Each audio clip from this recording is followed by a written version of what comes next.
Hey guys, Colbert here. Welcome to another Racial Legends video. Guys, this one will be all about Krisk the Ageless, the Void Legendary that deserves an SS plus tier, the highest tier possible ranking within the game. I think he's one of the best champions available to everyone. And with the 2x this weekend, I really hope you got him, guys.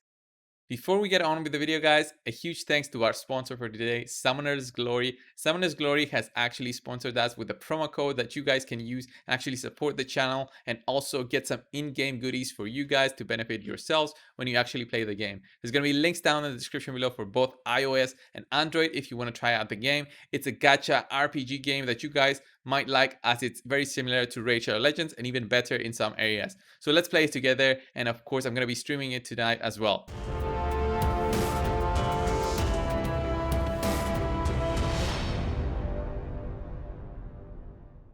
So guys, Krisk the Ageless, here he is. Of course, I'm not gonna do a review on him like this. I do have Krisk. I did get lucky.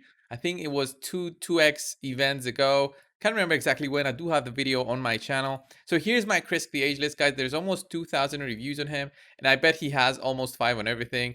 There it is. I do think he does deserve that kind of rating. He can be placed in every single team that you can think of, and you can build something with him. So dungeons, of course, arena, of course, farming, definitely you can use him even for nightmare farming. And then clan boss, again, perfect. 3v3, of course. He is the turtle, the lizard man for everything. I do have him built currently, guys, with the shield set and an immortal set. I just want his health to be as high as possible while also maintaining a high resist and high accuracy. Of course, it's a bit hard to balance everything, and this build might not be available for everyone. There's many builds out there that you can go for Krisk, because he can be built differently for dungeons and clan boss, built differently for arena, and of course built differently for an overall kind of build. So the way I have him is, I don't use him for the clan boss, but I do use him for the dungeon. So I went differently on masteries than I would have for arena. So first up, let's see his items. So a shield set provides a huge shield to the whole team based on his max HP. So 30% HP on the allies for 3 turns. It's fantastic. He has an overall 67,000 health. Of course, I can get that way higher, but I would drop a ton of resistance. And then I've got 3,000 defense on him, 182 speed, some critical rate, critical damage, which I didn't try to get, and then resistance and accuracy at over 250 for both, so 300 and 272. So I'm trying to get something on both areas right there.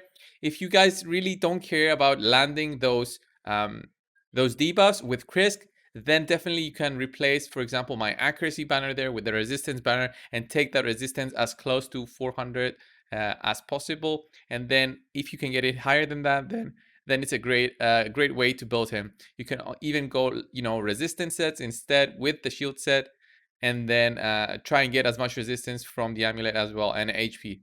So the way I do have the amulets is HP on the ring. I do have defense on the amulet because I didn't have an HP one, and then the banner has accuracy with speed substat there, HP on gloves and HP on the boots. And still I maintain, a nice speed at 182, so not very low, but still does definitely work for all areas of the game. Faction wars, dungeons, it works perfectly.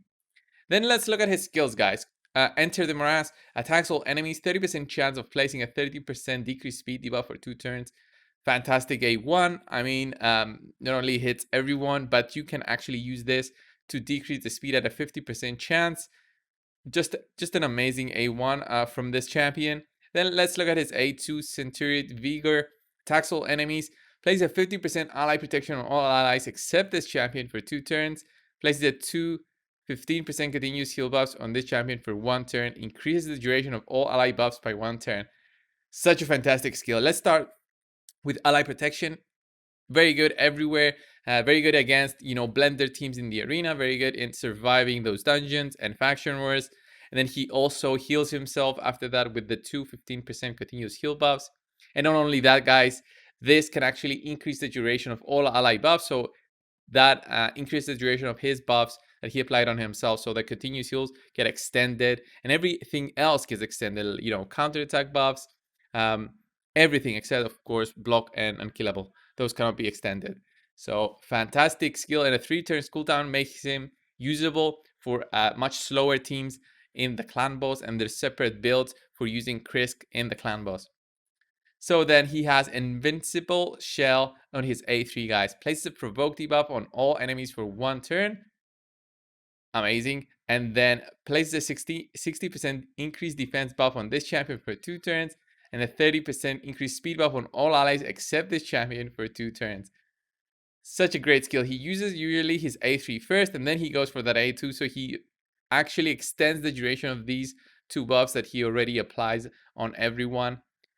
Fantastic kit so far. And then finally his passive, and another great passive, guys. At the start of each round, place a shield buff on all allies for 2 turns equal to 50% of the champion's max HP. So remember, shield set plus this go together, and he gets a huge shield for all the team. And then has a 75% chance of placing a 60% decreased defense debuff and a 50% decreased attack debuff on the attacker for 1 turn when hit. Amazing everywhere. Even on the clan boss, you can actually even apply decreased defense and decreased attack when the clan boss hits you. And then you can possibly extend it with an extender like a Veizer and have this going without actually having to have a very good champion that applies decreased defense or decreased attack. Krisk can fill that role as well. Fantastic kit. That even goes to 100% when fully booked. I don't even know what to say, guys. If you got Krisk, fully book him out. You won't regret it. He will be your carry everywhere. So finally, for masteries, this is the page that I was really thinking of what to build him just for this video. I did have him with this build right here with War Master and then the support tree. This build is specifically for dungeons and for helping me in the faction wars. That's where I first got Krisk. I was really stuck on Lizardman, and then I got him on the 2x, and he was just the key to 21. Made it very easy. Just press the auto button and I finished 21. And this is how I built him, guys. A War Master there, and then for the extension of buffs through lasting gifts, getting some speed there from rapid response, and then extending the duration of his debuffs when he does apply it through Master Hexer. Overall, this kit is not really usable for the clan boss because of these 2 masteries, rapid response and then cycle of magic, because they can break some rotations. But overall, he can definitely work with this build on everywhere else. So finally, guys, let's just do some runs, and I'm gonna explain where you can use him. First of all, I do think that Krisk can solo every single one of the potion dungeons, and of course the force keep, arcane keep, every single one of them, even the Minotaur. I do believe Krisk can solo the Minotaur. Like, I'm definitely gonna try it right now for you guys. I haven't even tried it before. War Master definitely is gonna make us be able to solo that, but his A2 does really good damage, guys. That cannonball you're gonna see right now, look at that. Look at that cannonball. Look at that damage. I don't have any damage gear on him. No critical rate, no critical damage. I could just change a few things right there. Look at his shield. It's still not gone. Now it's gone, but it's because he took a few turns. And there we go. We already killed a few of them. Look at that ally protection on ourselves. Wave 1 is down. Of course, it's slow. But if you're looking for a champion to actually solo that Minotaur and help you farm those masteries, then he's the one. He can do everything. I'm telling you guys, and I'll show him in the dungeons next how good he is for my team, and specifically for some teams that I use that can die. For example, the Ice Golem. The Ice Golem is a really tricky dungeon, especially with the boss at the end. He can definitely kill your whole team, but we're gonna look at that in a bit.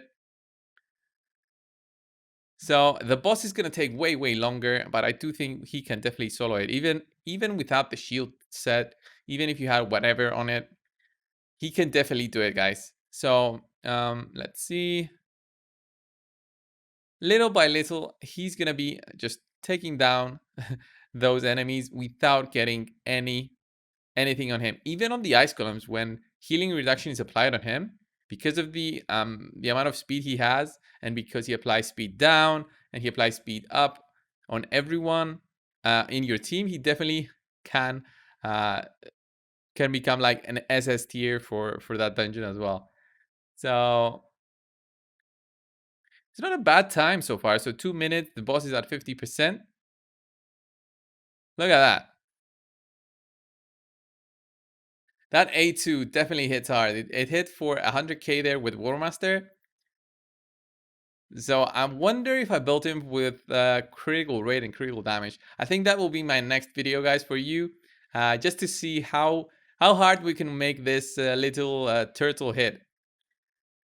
Some people were saying he was not a turtle, but I do think he's a turtle. He definitely looks like a turtle, but he's a lizard. Are turtles lizard? No. Anyway, of course, let's go to the ice golems, guys. This is my team for the tournament right now with um, those special requirements. So this is my team, and well, that's it. I don't think I have. I think I have Venus in here. It's a total end game team, by the way. But you're gonna see the amount of difference Chris makes for my two royal guards to survive all the way up to the end. So see the shield on the royal guards. They're very squishy. They can kill themselves on wave 2. Look at that. 1, 2. There we go. Actually, the best thing you could have done for this kind of setup is make Krisk a bit slower so that the royal guards would go and kill the waves, so that Krisk wouldn't use his provoke on wave 1 and use it on wave 2. But either way, my royal guards are so strong that we shouldn't have any issues in killing these two dogs at the front. So 32 seconds to kill them. And Venus there with the relentless sets just doing her thing. The bad thing is we don't have A2 now from Venus. She's got the A3. Still cool. The provoke is down now on the 2 ads right there. Just gonna be attacking my my Krisk, and you're gonna see how strong that shield is. Now it's extended actually with that A2. Look at the boss, not even taking down our shields with that AoE. It's the attack down on the boss. Then there's the next AoE from the second royal guard. Total endgame team on the one hand, but on the other hand, Krisk definitely helped survive that big AoE by the boss. Royal guards are just like paper, so they would have died definitely. So Krisk can do that in all the dungeons. Just provide that protection that you wouldn't have otherwise. And oh man, if you got him, I'm so happy for you, and I really want you guys to build him immediately and give me your comments down below. So guys, this was my video on Krisk the Ageless. How do you have him built? Do you have him built differently than me? Of course, I do have him built this way. There's so many builds that you can use him because he's so versatile in all areas of the game. Before we close off the video, guys, of course, we're going to do the ticket giveaway for that end of the month whale account giveaway. So let's get into it very quickly. So guys, this was the video I posted yesterday. As you guys know, every single day I go over the previous day's video, go over the comments, see how many comments we had. 193. Of course, unique comments will only be entered. I told everyone to write down the word ice golem and then whatever they wanted. Yeah, we need to also put the link down there. Let's get the YouTube comments. Guys, for today's video, the word is going to be, of course, Krisk. That's just one word, Krisk. In order to be entered for the tomorrow's draw, get that ticket for the end of the month whale account giveaway. So 186 unique commenters, and let's see who won for the day, guys. And it's gonna be Alexis Pierce. Ice Golem isn't too bad when you have a good single target nukers. There we go. Yeah, I do agree. Single target maybe, but Royal Guards are MVPs in there. So guys, this was my Krisk the Ageless guide. I do think he is a fantastic champion. I was so happy when I got him. I thought I got, you know, like the top tier legendary, and he is a top tier legendary. Thanks a lot, guys. Subscribe if you haven't already, and I'll see you in the next one. See ya.